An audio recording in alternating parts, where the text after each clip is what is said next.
నమస్కారం, నా పేరు రియా, జనసేన పార్టీ వీర మహిళ. డైవర్షన్ పాలిటిక్స్కి care of address YCP party. ఈ మాట నేను ఎందుకు చెప్తున్నానంటే, వీళ్ళు ఎప్పుడు తిన్నగా సమాధానం చెప్పిందే ఉండదు. ఎప్పుడు ఏ క్వశ్చన్ అడిగినా కూడా దానికి డైవర్షన్సే చేస్తారు తప్ప సొల్యూషన్స్ క్రియేట్ చేయరు వీళ్ళు. ఎందుకంటే వీళ్ళకి సొల్యూషన్స్ ఇవ్వడం చేత కదా. కాబట్టి వీళ్ళ తీరు ఎలా ఉంటుందంటే, పట్టుకొని పంగనామాలు పెట్టినా కూడా గోడ చాటుకెళ్ళి తుడిపేసుకునే టైప్ అనమాట వీళ్ళు. కల్తీ జరిగితే కవర్ చేసుకోవడం, అవినీతి జరిగితే అబద్ధాలతో తప్పించుకోవడం వీళ్ళకి అలవాటైన పని. అందుకే చెప్తున్నాను ఈ మాట. కమింగ్ టు ద పాయింట్, ఈరోజు రాష్ట్ర వ్యాప్తంగా కాదు, దేశవ్యాప్తంగా కాదు, అంతర్జాతీయ స్థాయిలో తిరుమల తిరుపతి దేవస్థానానికి ఒక ప్రత్యేకమైన ప్రాముఖ్యత ఉంటుంది. అంతే ప్రాముఖ్యత అక్కడున్న లడ్డు ప్రసాదానికి కూడా ఉంటుంది. అలాంటి లడ్డు ప్రసాదాన్ని అపవిత్రం చేసి ఒక కెమికలైజేషన్ అందులో నింపేసి ప్రజల ప్రాణాలతో ఆటలాడారు వీళ్ళు. ఎంత కల్తీ చేశారనేది మీకు ఎగ్జాంపుల్గా చెప్తున్నాను. ఒకానొక టైంలో మనము లడ్డు పట్టుకొని ఇంటికి తీసుకెళ్తే నెల వరకు ప్రజలందరికీ పంచుకొని సంబరాలు చేసుకునే వాళ్ళం. కానీ ఈ వైసీపీ ప్రభుత్వం పరిపాలన వచ్చిన తర్వాత టీటీడీ లడ్డు పట్టుకొని మనము ఇంటికి, తిరుపతి నుంచి ఇంటికి బయలుదేరే లోపు 2వ రోజుకే లడ్డు పాడైపోయేది.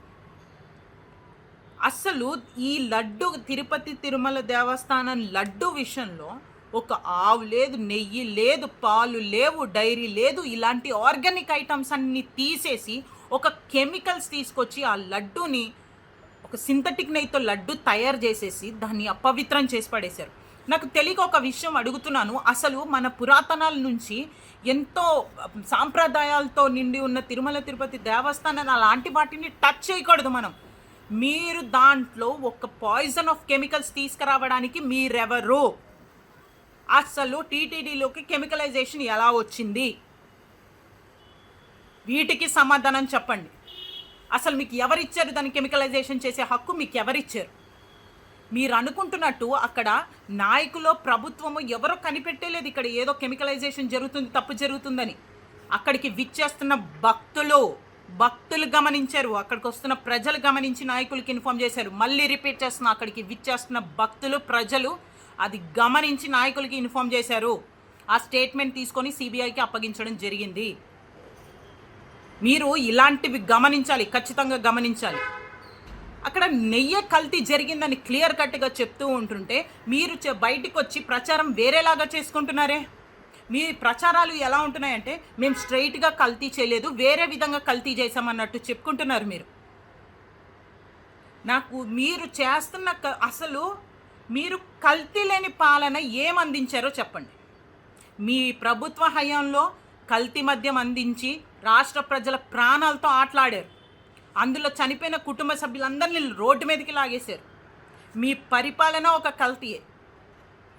అసలు కల్తీ లేని పాలన ఉంది అని మీరు నిరూపించుకోవాలనుకుంటే నిరూపించుకోండి.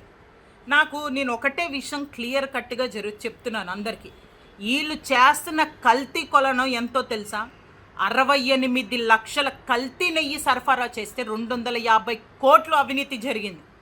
వీటికి ఏ వైసీపీ వాడు వచ్చి సమాధానం చెప్పట్లేదు. వీటి గురించి ఎవరు మాట్లాడట్లేదు.